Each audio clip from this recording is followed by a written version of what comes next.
Europe 1 Bonjour, le journal des sports, Raphaël Duchemin.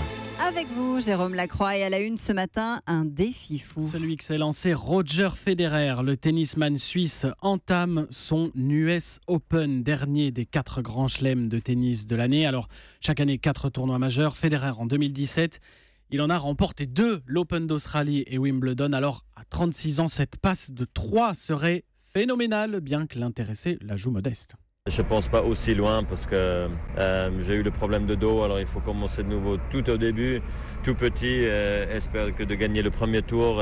Mais c'est vrai que ça fait énormément plaisir d'être de nouveau de retour ici à l'US Open après avoir le raté complètement l'année dernière. Voilà, parce que j'avais quand même très bien joué ici je crois en 2014 et 2015 d'ailleurs. Alors ça fait plaisir d'être de retour ici. Federer jouera la nuit prochaine face à un jeune américain de 19 ans. Juste avant, en soirée, le numéro 1 mondial, Rafael Nadal, se produira. La nuit dernière, 7 tricolores se sont qualifiés pour le deuxième tour, dont Tsonga Per ou encore Caroline Garcia, ainsi que la Russe Maria Sharapova pour son retour en Grand Chelem.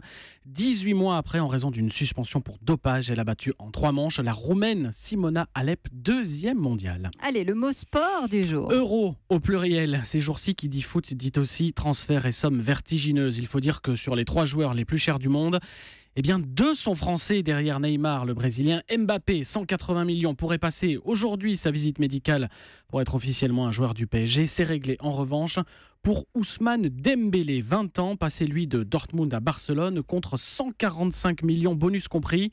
3e joueur le plus cher du monde donc. Alors hier, il a été officiellement présenté en Catalogne dans le Camp Nou, le stade du Barça. 18 000 supporters étaient présents tout de même, le jeune bleu qui attaque la saison au Barça avec une lourde casquette puisqu'il occupera sur le terrain le poste occupé auparavant par un certain Neymar.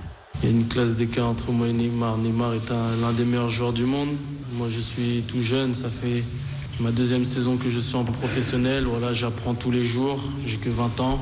J'essaie de grandir et je suis venu dans ce club pour grandir encore plus. En bref, les volleyeurs français poursuivent leur route au championnat d'Europe en Pologne. Victoire et prestation abouties hier soir face aux Turcs. Succès 3-7-0, 3e et dernier match du premier tour. Prochains adversaires, les Tchèques, demain 20h30 pour une place en quart de finale. Rappelons que ces Bleus-là sont champions d'Europe en titre. Jérôme, l'histoire du jour. L'histoire singulière d'un jeune tennisman américain, 22 ans, Juan Cruz Aragon, a disputé la nuit dernière le premier tour de l'US Open, 534e mondial. Il a perdu, c'est vrai, mais il a réussi à réaliser ses débuts en Grand Chelem malgré sa maladie. Il est diabétique, il a même fallu qu'il sorte pendant le premier set pour une injection d'insuline. Mais quelle revanche sur la vie, lui qui en 2012 a passé 2 mois dans le coma dû à son diabète.